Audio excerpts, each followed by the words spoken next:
Acharam Atos capítulo 8, do versículo 9 ao versículo 25. Simão o mágico.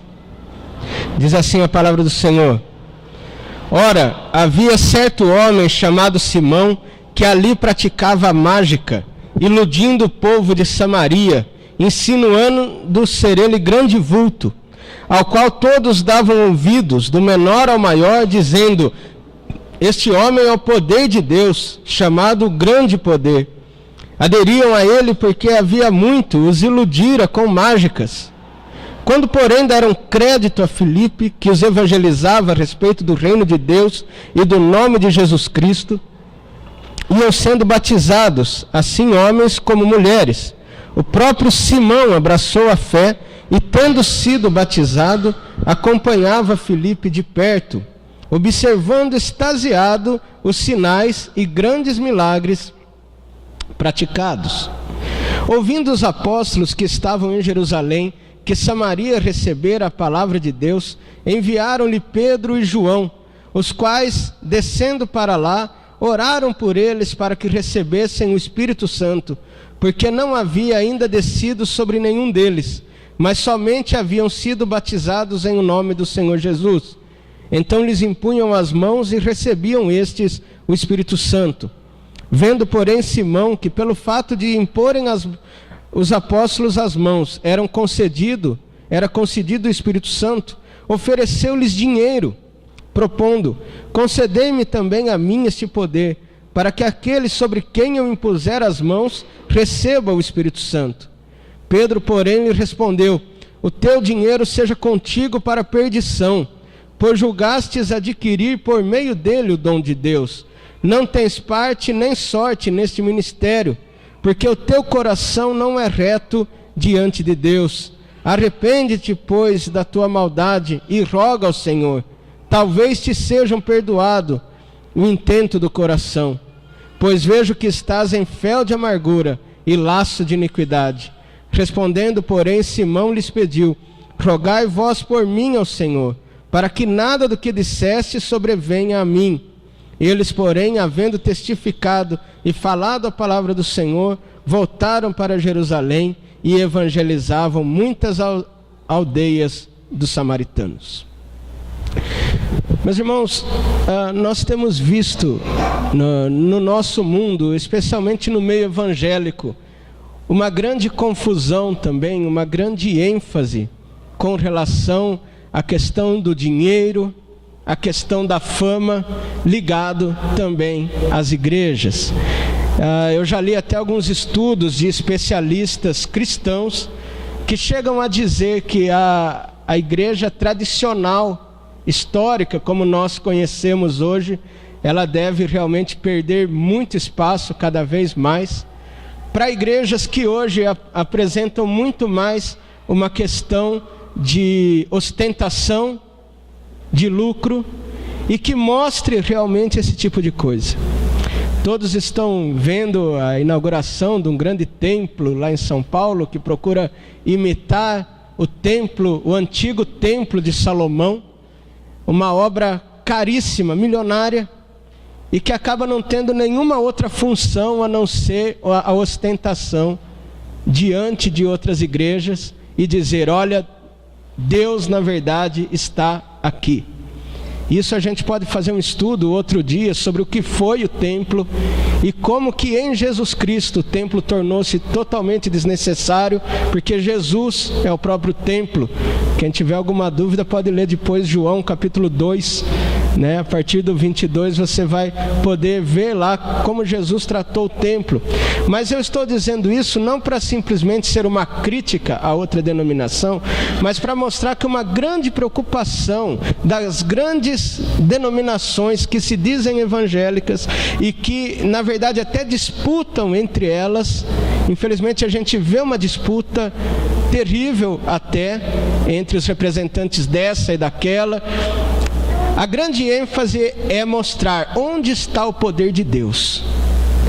E uma então cura mais, a outra prospera mais, a outra faz obras maiores. E no final das contas, a grande preocupação é como que mostrar: olha, venha para cá porque Deus escolheu esta.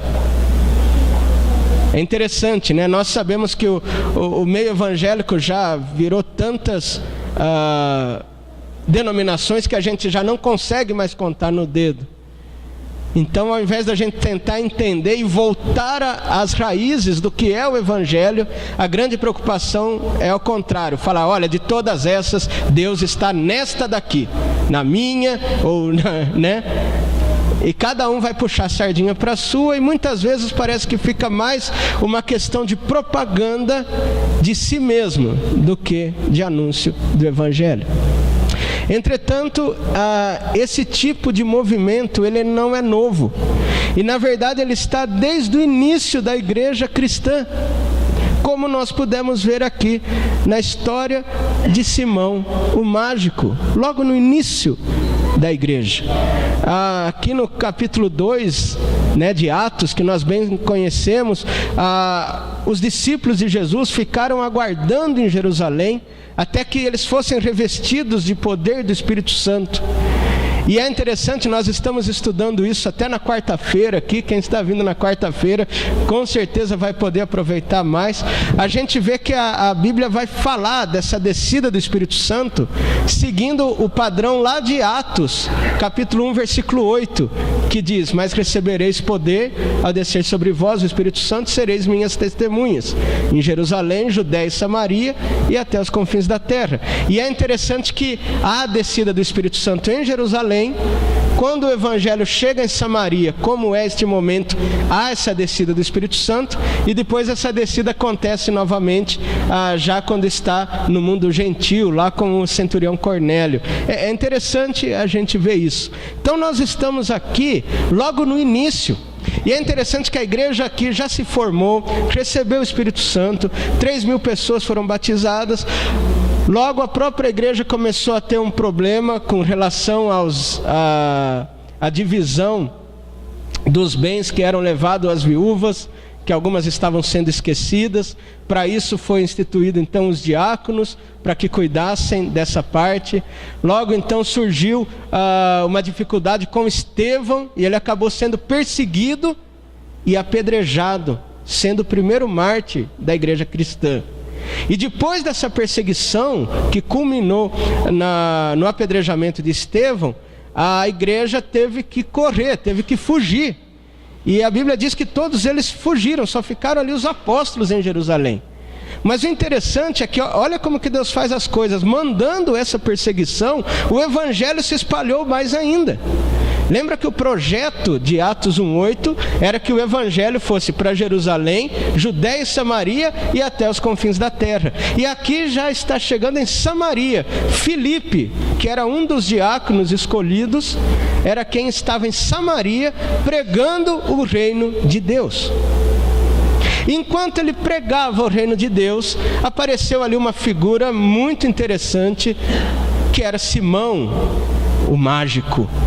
Simão, o mago, o feiticeiro. Você pode usar essas palavras que você quiser. Esse que era um homem que tinha grande fama e grande interesse pelos poderes místicos da magia, ou sei lá no que ele acreditava, acabou se interessando pela fé e chegou a abraçar a fé. Mas chegou num ponto que ele quis até comprar a fé. Ele que estava acostumado a obter poderes e usar poderes, ele quis comprar o poder de Deus. E meus irmãos, uma coisa que Simão aprendeu aqui, que hoje nós vamos falar aqui também, é que o poder de Deus não pode ser comprado nem vendido. O poder de Deus só pode ser testemunhado. Marque isto: o poder de Deus não pode ser comprado nem vendido, apenas testemunhado. Afinal, quem é que pode guardar em si todo o poder de Deus? A gente só testemunha dele, porque ele é muito maior do que todos nós. E com essa reflexão nós vamos poder aprender muito também sobre o que tem sido pregado no nosso mundo hoje. E sempre nos firmar que o poder de Deus é maior do que qualquer denominação evangélica, do que qualquer igreja. O poder de Deus é o poder do reino para a salvação e é dele que nós testemunhamos. Em primeiro lugar, nós vemos aqui um conflito entre a mágica e o anúncio do reino de Deus. Do versículo 9 ao 13, aí de Atos 8, é dito: ora, havia certo homem chamado Simão, que ali praticava a mágica, iludindo o povo de Samaria, insinuando ser ele grande vulto, ao qual todos davam ouvidos, do menor ao maior, dizendo: este homem é o poder de Deus, chamado o grande poder. Olha só, havia ali esse mágico. Gente, qual era a mágica dele eu não sei. Mas eu não sei quantos aqui gostam de mágica. Vocês gostam de mágica? Eu gosto. Antigamente tinha mais o David Copperfield, né? Depois teve o David Blaine, né? David Blaine, o Chris Angel. Quem já viu esses todos? As mágicas deles são interessantíssimas. E olha que interessante, nós vivemos numa época onde esses próprios mágicos, eles se apresentam, eles declaram que eles fazem truques. Hoje em dia nós já temos a ciência, já temos a filosofia, nós já não deveríamos, achar que há ali um poder sobrenatural. Mas fala a verdade, você vê aquelas coisas e fala: não é possível. Isso aí é parte com o demo, não é? Quantos amigos meus eu lembro: não, Flávio, esse daí tem. Porque você nota que é uma tendência da mente humana, quando a gente não entende algo, é demônio. É anjo, é poder mágico, só porque a gente não entende. Aí surge o tal do Mr. M. Que o Mr. M revela todas as mágicas, né? E daí tudo aquilo que você achava que era mágica realmente, vai lá o chato do Mr. M e mostra, né? Mas eu estou dizendo isso porque imagina um cara desses, porque hoje em dia os mágicos, e a mágica é uma profissão muito boa, inclusive, né? Que faz parte, eu creio, do teatro em si, é algo muito interessante. Mas mesmo eles dizendo que é truque, nós às vezes queremos acreditar. Queremos acreditar, porque é algo que nós não entendemos. Aí você imagina Simão, o mágico, lá naquela época de Cristo, onde realmente atribuía para si, dentro da crendice que havia, não apenas que ele fosse alguém que fazia truques para entreter, mas ele era realmente um mágico que era visto como o grande poder. Era visto como se ele tivesse nele as fagulhas do poder de Deus. E é interessante quando a gente se aprofunda um pouco nisso e vê até a filosofia da época, o misticismo, como que eles entendiam que às vezes de Deus sobrava algumas fagulhas e que acertava alguns aqui, que se tornavam poderosos, e isso para ele era ótimo. E eu não duvido que se a gente pudesse voltar no passado e levar o Mr. M lá, eu acho que o Mr. M iria mostrar de onde que vinha esse poder todo, né? Mas o interessante é que a função dessa mágica era trabalhar a insegurança daquelas pessoas, o medo daquelas pessoas e puxar a atenção para si. E aqui é dito que ele iludia as pessoas de Samaria. Iludia. Estava estudando lá, o termo pode até significar mesmo deixar as pessoas em êxtases, até quase como que hipnotizada, porque o que ele fazia devia ser realmente maravilhoso. E a gente sabe bem como é quando a gente assiste esses mágicos que eu citei. Entretanto, ele não se apresentava apenas como mágico no sentido nosso atual, mas como alguém que tinha o poder de Deus, ou dos deuses, conforme eles acreditassem. Já que ele estava em Samaria, e Samaria acreditava também no Deus de Israel, Jeová, então ele se dizia também como poder de Jeová. E por muito tempo ele tinha total controle daquelas pessoas. O que ele fazia atraía as pessoas para si. De repente surge um homem, chamado Filipe. E meus irmãos, Filipe não fica puxando para ele, Filipe não faz nenhuma mágica. Filipe começa a pregar o Evangelho. Filipe começa a pregar o reino de Deus. Filipe começa a falar de bem-aventurados os humildes, os simples, os pacificadores, os pobres. Deles é o reino de Deus. Filipe começa a ensinar aquelas coisas maravilhosas que ele havia aprendido, provavelmente alguém que se converteu já bem depois, mas que recebia aquela palavra, aquele evangelho, o reino de Deus. Ele expulsava demônios com autoridade, e não a autoridade dele, não era uma mágica que puxava para ele, era o nome de Jesus. Curava pessoas pela oração, dizendo do nome de Jesus. E olha, meus irmãos, que interessante você ver a força da pregação do Evangelho naquela época, que por mais que aquele pessoal fosse iludido pela mágica de Simão, a pregação do Evangelho ali, ela era tão direta, tão forte, que foi capaz de vencer a mágica que iludia aquelas pessoas. Olha o poder que o Evangelho tem. E muitas pessoas começaram a seguir Filipe, porque veja bem, não é questão de mágicas que Filipe fazia e que ele atraía atenção. Ele não era um concorrente do Simão, ele era um pregador do Evangelho. Meus irmãos, eu sinto que às vezes a gente perde a noção do poder que é a pregação do Evangelho. Eu creio que essa volta, e o mundo sempre volta a procurar coisas místicas, poderes paranormais, coisas extras, é porque enjoa da pregação bíblica. A verdade é essa. Paulo falou isso a Timóteo e é verdade. A gente enjoou da pregação bíblica. Não, vim aqui de quarta-feira aprender estudo bíblico. Vim aqui na escola dominical. Eu quero ver o que Deus vai fazer na minha vida. Vamos lá, eu quero milagre, eu quero que aconteça. E é por isso que essas igrejas tanto crescem. E é por isso que parece que o poder está em quem de repente faz mágicas ou constrói obras suntuosas. Mas o que tirou aquelas pessoas daquele mágico foi a simples pregação do reino de Deus que Filipe fazia.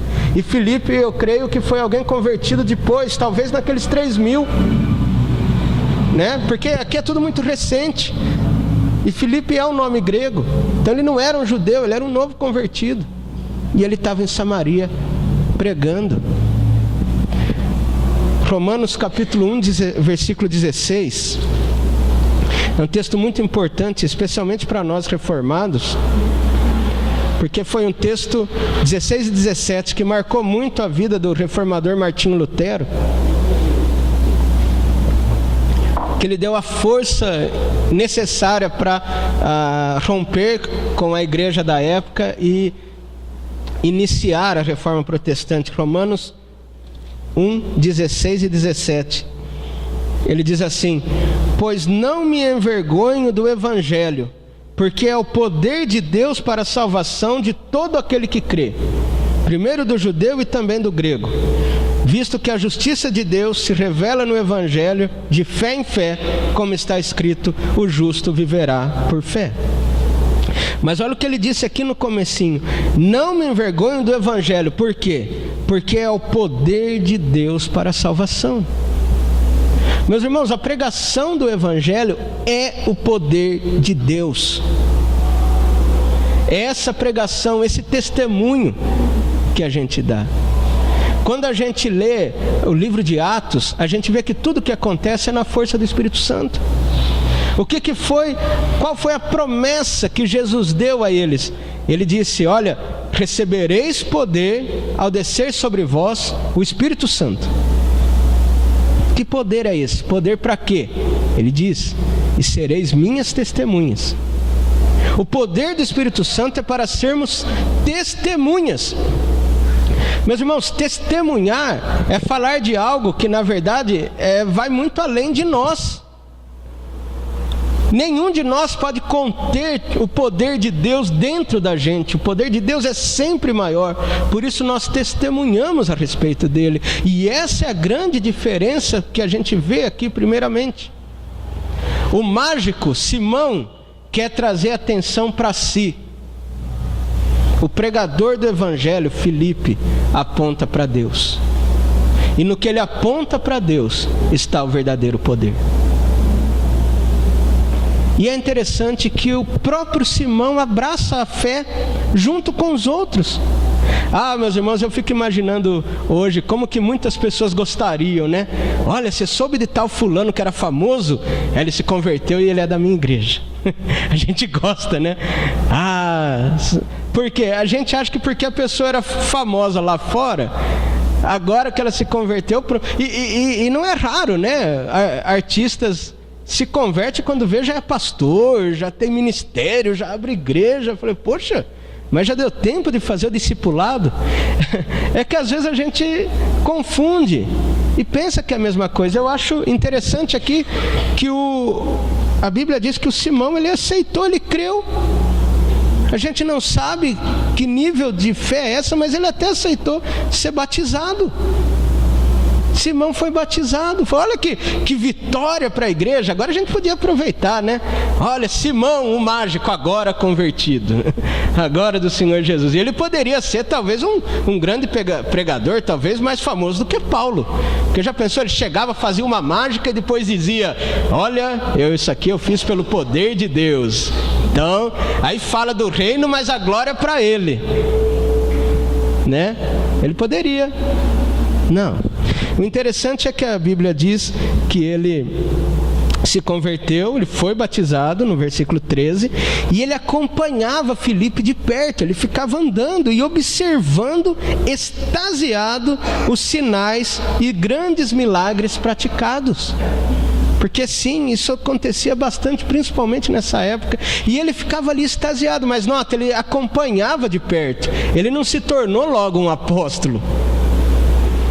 Porque esse poder aqui ele não tinha. Ele podia ter o poder da mágica dele lá. Vai saber que poder era aquele e de onde vinha. Mas esse poder aqui de Filipe, que não era de Filipe, né? Esse poder do qual Filipe testemunhava, esse ele não tinha. Então ele acompanhava de perto. E aí vem um momento que acaba mostrando que conversão realmente foi essa. Porque agora ele tenta comprar o poder com o seu poder. Entendeu a diferença? Poder de Deus com esse poder aqui, o poder do dinheiro. Olha o que aconteceu.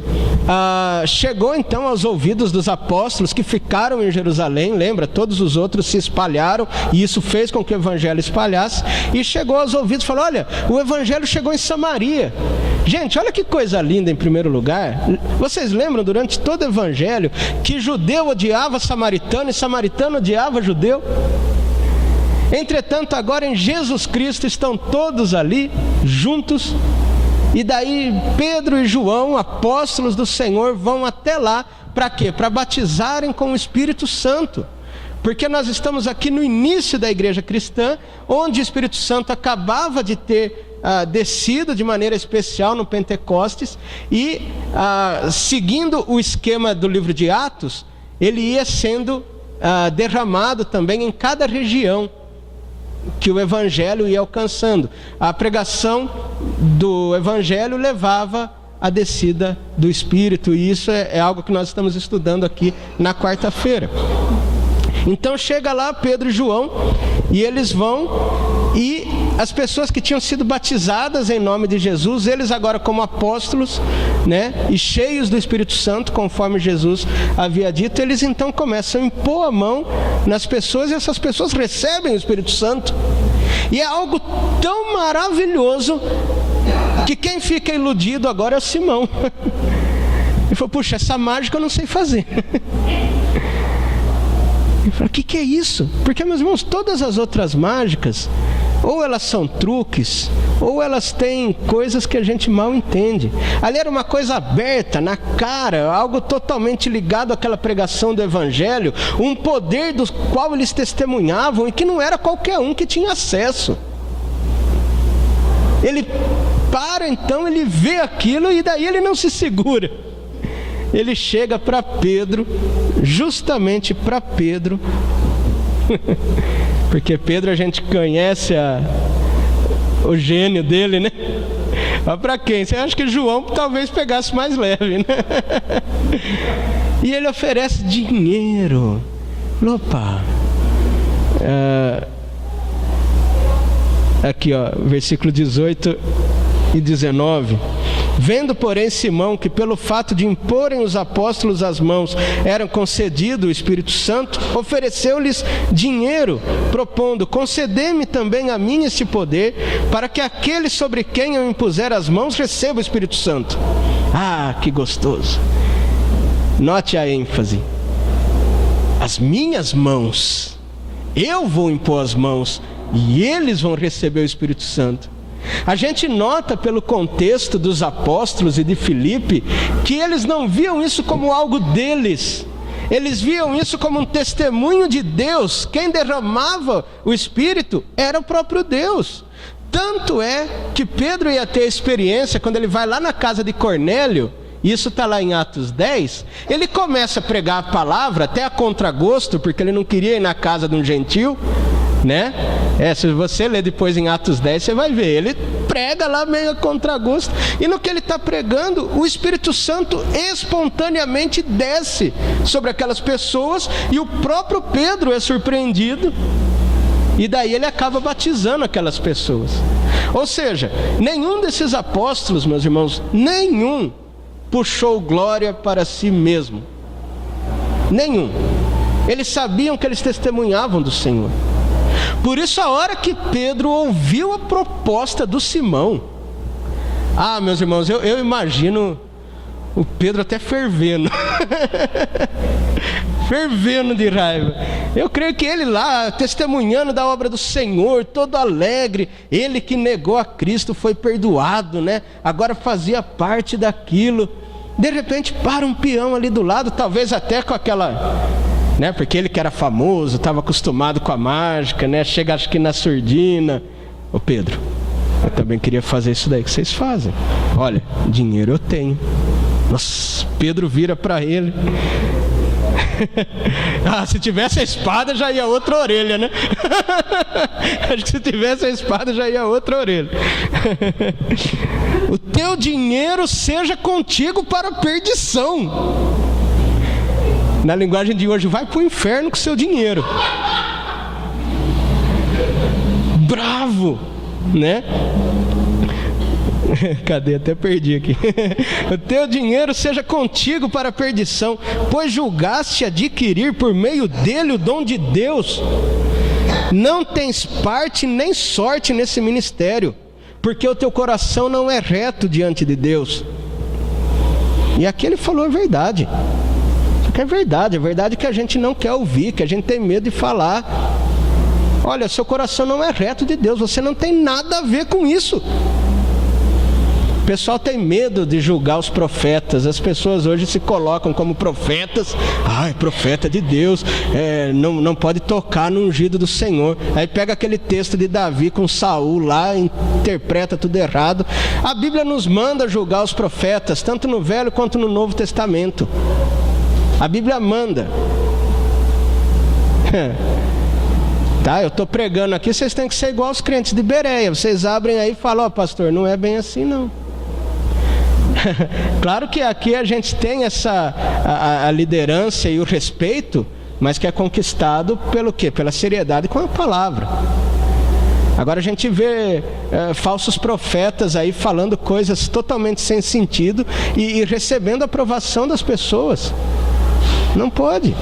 Pedro aqui foi direto e verdadeiro. Falou: não tens parte nem sorte neste ministério, porque o teu coração não é reto diante de Deus. E olha o 22. Arrepende-te, pois, da tua maldade e roga ao Senhor. Talvez te seja perdoado o intento do seu pecado. Tá ou não tá nervoso? Talvez ele te perdoe, porque eu acho que Pedro está dizendo aqui, não, isso não é para perdoar, não. Ei, Pedro, já esqueceu dos 70 vezes 7, Pedro? Mas mostra também a raiva dele. Arrepende-te, e essa é a mensagem do Evangelho, arrepende-te, e talvez Deus te perdoe. Bom, isso é com Deus, mas na cabeça dele, talvez Deus te perdoe. Agora, vocês acham que essa exortação mexeu alguma coisa com Pedro?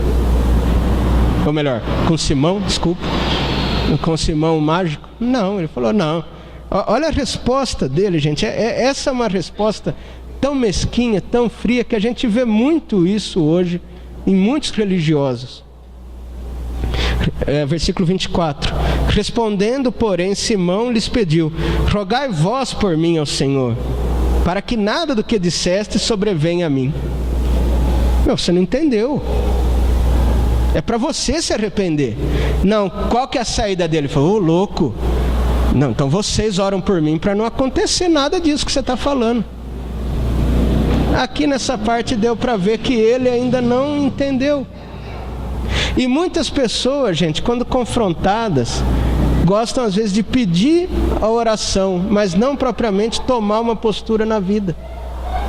Às vezes a gente está errando, está no pecado, sofrendo as consequências do pecado. A gente gosta de vir e pedir para que orem por nós, mas nós mesmos não nos dobramos para dizer: não, eu me arrependo.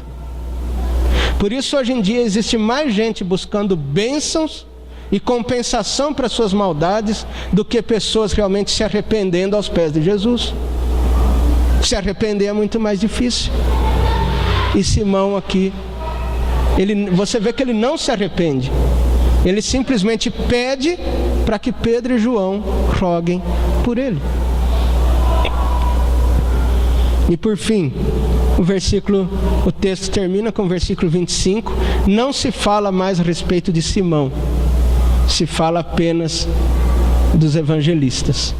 E o versículo 25 diz: eles, porém, havendo testificado e falado a palavra do Senhor, voltaram para Jerusalém e evangelizavam muitas aldeias dos samaritanos. O que aconteceu com Simão? Lucas aqui em Atos nem se preocupa em dizer. Mas uma coisa ele diz: os evangelistas continuaram a pregar. Voltaram para Jerusalém, pregaram em muitas aldeias, testemunharam muito, e todos eles até a morte. Todos os apóstolos morreram assassinados. Talvez menos João, que tenha morrido exilado na ilha de Patmos. Todos deram o sangue pelo testemunho que eles carregavam. E Simão? Simão não aparece mais aqui em Atos. Mas a tradição, os primeiros escritores cristãos, ainda lá do ano 120, como Justino Mártir e outros, escrevem que o Simão, depois disso aqui, ele fundou uma religião dele, que tinha os temas cristãos, mas as ideias da mágica. Ele misturou as coisas. Que é conhecido hoje como gnosticismo cristão, fazia parte. Não sei se você já ouviu falar do gnosticismo cristão. Tem a ver com essa mistura das ideias de Simão com o cristianismo. E, na verdade, desde Simão, e essa heresia caminha junto com a igreja. E hoje muitas das coisas que a gente está vendo nas igrejas, com relação à disputa de poderes, de bem e de mal, de comprar as coisas com dinheiro, o foco está aqui. Da nossa parte, eu creio que, embora eu tenha citado, nosso objetivo não é ficar falando mal dessa ou daquela denominação. O nosso objetivo é pregar o Evangelho. O nosso objetivo é ser testemunha desse poder, conhecer esse poder, vivenciar esse poder, saber que ele é maior do que nós.